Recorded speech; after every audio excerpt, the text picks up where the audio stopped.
Hey guys, welcome to Podiatry Practice Mastery. Don here.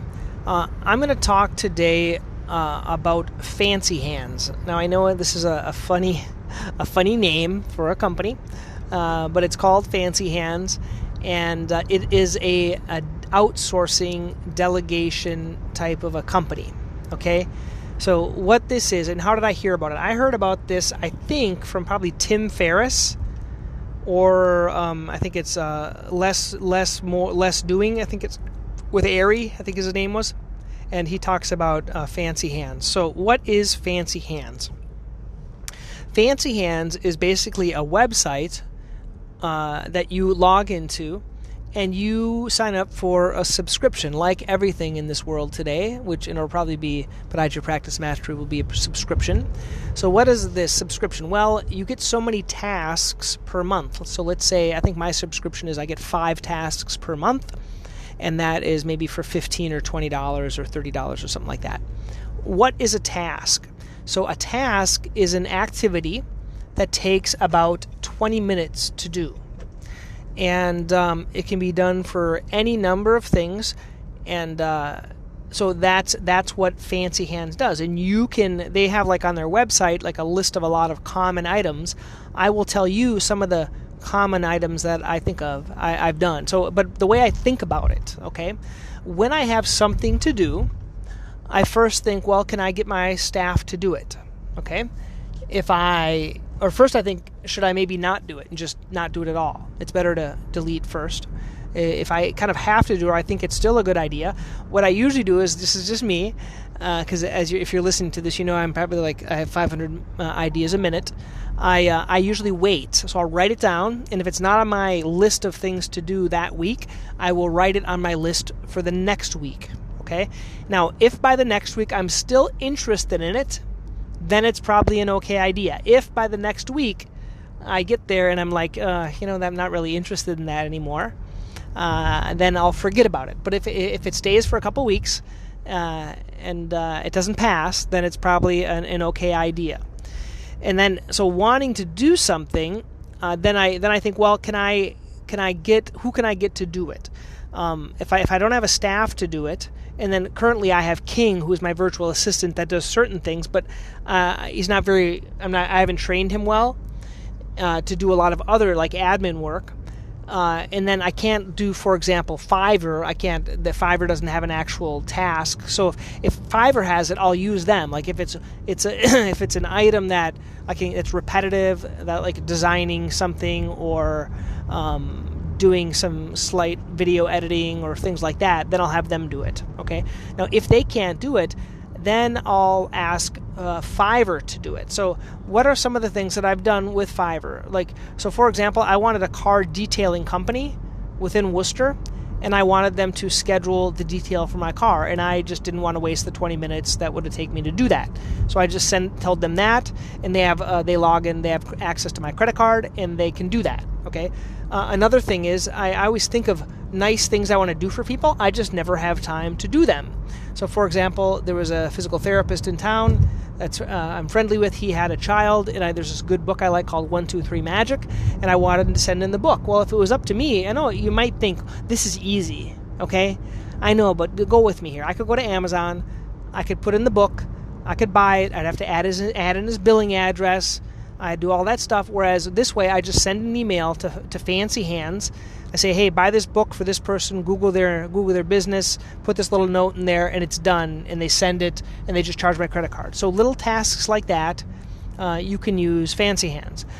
There are a little bit more involved tasks. So once again, if you're thinking these tasks are going to be repeated, I would recommend you open up a Google Docs and make a folder called Fancy Hands, and you give a name to each of these tasks, and you put it and you write it down, because the more times these tasks can be repeated, the better they're going to get. So in the beginning, when I was starting my YouTube, I uploaded YouTubes, and I had them put on the title, I had them put in the description, I had them take and get a screenshot, and then I had them make a blog out of it. So I had them do all of that stuff, and for 1 or 2 credits. So for me, that was really worth it. to do that. So they would use that content, and they can do multiple things like that. So they work kind of like a virtual assistant if you're really good at explaining it. And so what happens is when you do a project though like that, and it's not clear, they'll come back to you and ask for clarification. And then when that happens, then you edit that document. So you give them access to that document, and then you edit the document on how to do it more appropriately. And you can include screenshots.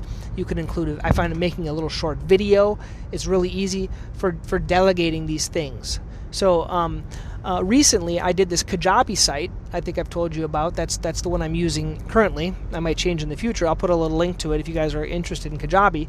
So I used Fancy Hands after I had the initial template that I paid $5 someone to do it, because they made the initial template, and then I wanted to make locations we serve, basically all the surrounding communities. I wanted to make a special page with some keywords and some wording, but all you would really change is the office, which office they would go to. One of my 2 offices, you would change the city name and some other things like that. So it really wasn't that much work. It was just very repetitive because I wanted it to be done for every single city.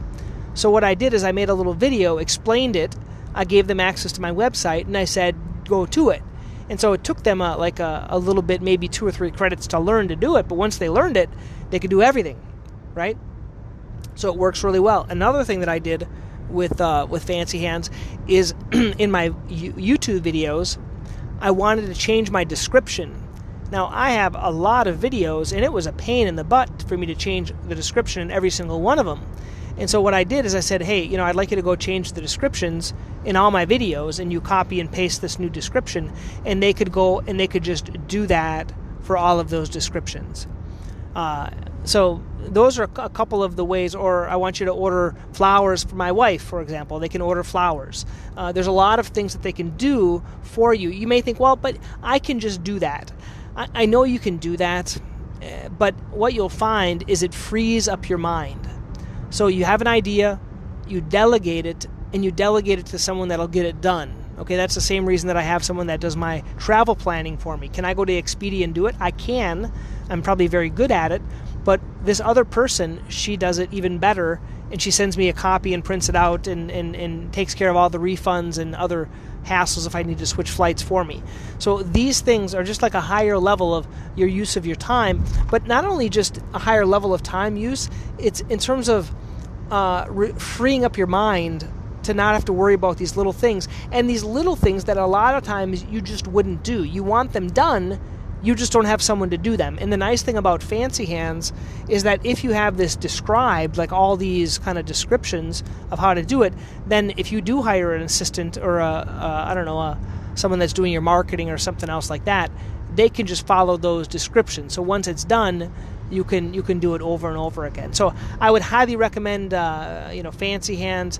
I don't get anything. I don't know. There might be an affiliate. If I put a link underneath here, I might get a few bucks. But I just really recommend it. But you have to keep it top of mind and just don't worry about something there. Like what happens for me is usually like these credits, they build up over time. And then eventually I think of something that I want done, and it's going to take a lot of credits, and then I just use them all up. So a lot of times, like if I'm editing a new book, like let's say I transcribe. I've talked about this before. I dictate a book on Zoom. It auto transcribes it, and then I send it to them, and they edit it, and they kind of edit it and taking out ahs and ums and things like that, and then they send it back to me, and they do that a couple of times. So a lot of editing work they can do as well. If you find a good person, and then if you find a good person that you like, you can keep sending them you just request their name, and they can do it. Now they've dropped the ball a couple of times. They haven't done things as quick enough, and they have some kind of advanced features too for you. So, but those are some thoughts about using Fancy Hands in your office. Once again, if you're not sure how to do this, or you're interested but you don't know how this would apply to you, why don't you sign up for a strategy session? I'll put a little link underneath here. I'd love to sit and chat and kind of talk about different ways you could apply these things to be more efficient in your practice. Okay, guys? Okay, thanks.